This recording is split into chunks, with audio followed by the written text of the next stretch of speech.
Hello बच्चों, maths में आगे बढ़ते हैं हम लोग। यहाँ तक हमने कैलकुलेशन कर लिया था, याद करो। यहाँ तक के हमने क्वेश्चंस कर लिए थे। अब आगे चलते हैं, ठीक है। अब ये बता रहे हैं कि भाई हमारे पास एक फार्मूला है जो कि हमने एथ में पढ़ा था, a square minus b square is equal to a plus b a minus b, right. इसको यूज़ करके हम लोग कैलकुलेशन को थोड़ा इजी बना सकते हैं। ये कह रहे हैं कि कैलकुलेशन को हम लोग इजी बना सकते हैं। तो जैसे मान लो आपको a square to b calculated, a square calculate करना है, तो आप एक बी रैंडम नंबर सेलेक्ट कर लो। बी रैंडम नंबर सेलेक्ट कर लो। ऐसा नंबर सेलेक्ट करो कि जिससे आपका कैलकुलेशन इजी हो जाए। जैसे देखो, इन्होंने एक एग्जांपल दिया है कि 55 का स्क्वायर, इन्होंने 5 लिया है, मैं रैंडम नंबर को 15 ले लेता हूँ मान लो। तो 55 प्लस 15 और 55 माइनस 15 प्लस 15 स्क्वायर। तो ये रैंडम नंबर है। यहाँ पे आपके पास चॉइस है, यहाँ पे आपके पास चॉइस है, ठीक है। इसमें कोई चॉइस नहीं, क्योंकि ये तो आपको कैलकुलेट करना है 55 स्क्वायर। अब देखो, मैंने 15 लिया तो ये हो गया 70 इंटू 40 प्लस 15 स्क्वायर 225 होता है, जानते हो गए आप। तो 2800 प्लस 225, तो ये कितना हो गया 523025, ठीक है। इस तरीके से बता रहे हैं कि भाई कैलकुलेशन करने में आपको हेल्प मिल सकती है इसकी। इनका कहना है कि सिद्धराचार्य ने 750 में इसको डिस्कवर करा था, और ये हमारे काम का फॉर्मूला है फॉर कैलकुलेशन। तो help in calculation, right, help in calculation. So ये बहुत इंपॉर्टेंट है, ठीक है। आगे चले हम लोग। जैसे अब देखो, यहाँ पे इन्होंने दिया हुआ है 35 का स्क्वायर करते हैं। थोड़ा सा अनकन्वेंशनल हो, जैसे मैं 15 ले लेता हूँ। वेरिएबल रैंडम नंबर को मैंने 15 ले लिया, तो 35 प्लस 35 माइनस ऐसे लिख दिया। अब रैंडम नंबर मुझे सिलेक्ट करना है, यहाँ पर रैंडम नंबर पुट करूँगा मैं, रैंडम नंबर। तो मैंने रैंडम नंबर 15 ले लिया, तो 15 स्क्वायर, राइट। सो ये हो गया 50 20 225, तो 1000 प्लस 225, सो ये आ गया 1225, ठीक है।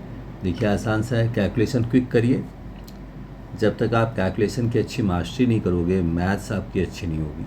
अब यहाँ पे भी मैं 5 ले सकता हूँ, बहुत ज़्यादा डेविएशन से कोई फ़ायदा नहीं है। 5 ले लिया हमने, 65 माइनस 5 प्लस 5 स्क्वायर, तो ये देखो कितना हो जाएगा 70 इंटू 60 प्लस 25, तो ये हो गया 4225 कर दो सीधा आंसर। क्लियर है, आसान से क्वेश्चन है, अपने आप करिए। करने के बाद मेरा आंसर चेक करिए। अगर डेविएशन है तो मुझे ही बताइए। 85 प्लस 15 ले लिया, 100 पहुंचा देते हैं, जिससे कि आपका काम थोड़ा आसान हो जाएगा। और प्लस 225, 15 का स्क्वायर कर दिया, तो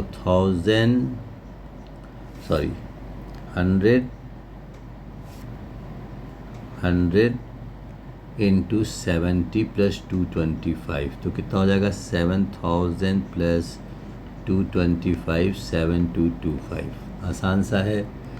105 स्क्वायर पे आते हैं। 105 स्क्वायर, तो 105 plus 5 and 105 minus 5 plus 5 square, right.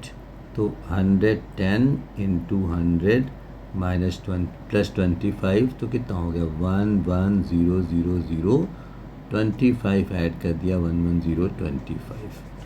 तो आसान है, कैलकुलेशन पर्पज़ के लिए है। आपने ये फॉर्मूला जो बताया है, इसका पर्पज़ सिर्फ कैलकुलेशन के लिए और कुछ नहीं है, ठीक है। अब देखो, इन्होंने ग्राफिकली कुछ बातें कही हैं, ठीक है। देखिए, थिंक एंड रिफ्लेक्ट में एक पॉइंट नंबर 2 पे आ गए। 2 पे आते हैं, देखिए क्या बोल रहे हैं। ये बोल रहे हैं, observe the 2 rows of figure below, they represent algebraic identity, try to identify it. अब कह रहे हैं भाई इसको आइडेंटिफाई करो क्या है। अब देखो, जैसे ये है, तो अब इसकी side a plus b plus c है, तो a plus b plus c का होल स्क्वायर हो गया, ठीक है। वैसे ये देखो, ये हो गया a प्लस बी माइनस सी का होल स्क्वायर हो गया। इसको देखो, तो a minus B plus c का होल स्क्वायर हो गया, और ये हो गया a माइनस बी माइनस सी का होल स्क्वायर हो गया। अब इसको ओपन कर लो आप, ओपन सिस्टमेटिक करेंगे जिससे कि कैलकुलेशन करने में हमें आसानी होगी। +2ab + 2bc + 2ca, इसमें तो कोई दिक्कत होगी नहीं। अब देखो यहाँ पे c वाला क्वांटिटी निगेटिव है, तो c जिसके साथ भी होगा उसे निगेटिव कर देगा। a² + b² + c², 2ab में कोई दिक्कत नहीं, लेकिन bc में ये निगेटिव कर देगा, 2bc - 2ca, राइट। जहाँ भी c होगा निगेटिव कर देगा। यहाँ पे देखो जहाँ भी b होगा उसे निगेटिव कर देगा, a² + b² + c², स्क्वायर में तो कोई दिक्कत है नहीं, लेकिन ये देखो 2ab निगेटिव हो गया क्योंकि b निगेटिव है, 2bc b निगेटिव ऐसे निगेटिव हो गया, +2ca। सो बी केयरफुल, जहाँ भी b होता है उसमें निगेटिव कर देगा, a² + b² + c²। अब इसको देखो, b और c का मल्टीप्लिकेशन करोगे तो पॉजिटिव आ जाएगा, +2bc हो जाएगा। अब a के साथ b निगेटिव हो जाएगा, 2ab, और a के साथ c ये भी निगेटिव हो जाएगा, 2ac, राइट। अब वो कह रहे हैं भाई इन तीनों को ऐड कर लेते हैं।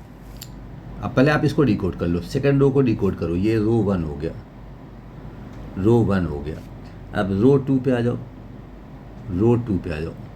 रो 2 को देखोगे आप तो दिस इज़ 2a का होल स्क्वायर + 2b का होल स्क्वायर + 2c का होल स्क्वायर, क्योंकि ये सारे स्क्वायर से देखो 2a 2b 2c, सो ये आ गया 4a² + b² + c², राइट।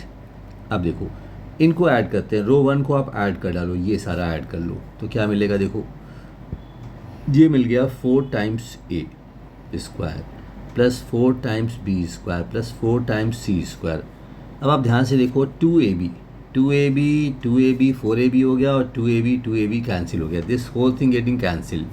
वैसे 2bc देखो 2 2 4 और ये दोनों कैंसिल हो रहे हैं, ये कैंसिल हो गए।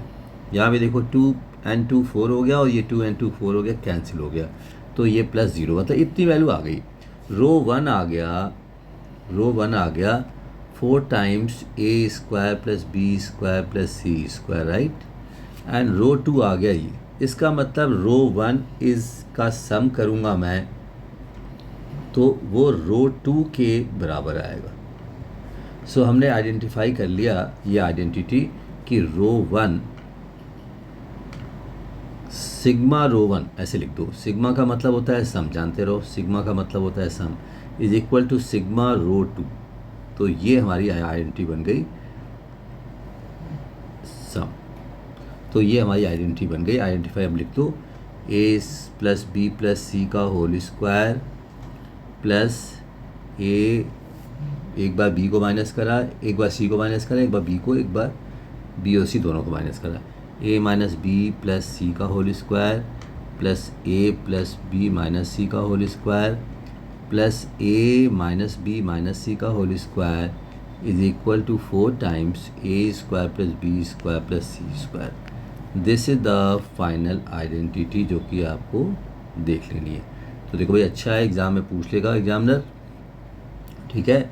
आपको एक एक लाइन पढ़नी है, जब तक आप एक एक लाइन नहीं पढ़ोगे कॉम्पिटिटिव एग्ज़ाम में क्लियर नहीं कर पाओगे, क्योंकि जो चीज़ें स्कूल में पूछी जाती है कॉम्पिटिशन में नहीं आती हैं, ठीक है। तो ये देखो एक अच्छा क्वेश्चन था, दिस इज गुड क्वेश्चन,